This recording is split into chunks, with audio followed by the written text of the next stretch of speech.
Hey guys, welcome back to my channel. My name is Marina and I wanted to show you what I got at Target and HomeGoods because I'm going to be organizing my pantry and refrigerator.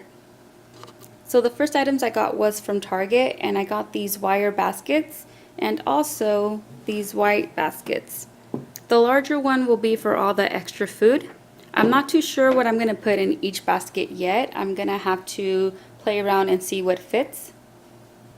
Then we have these little milk containers. I really like them. These were from the dollar spot. I believe these were $3 each.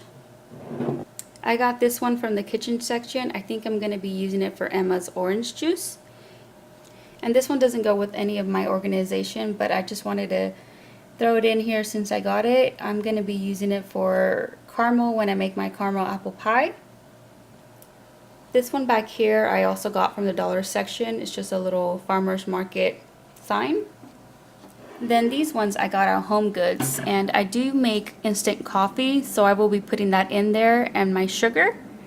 These reusable bags from HomeGoods, and I'll be using them for when I go grocery shopping. These were actually only $1.99, and they're actually pretty big, so I'm really excited to use them.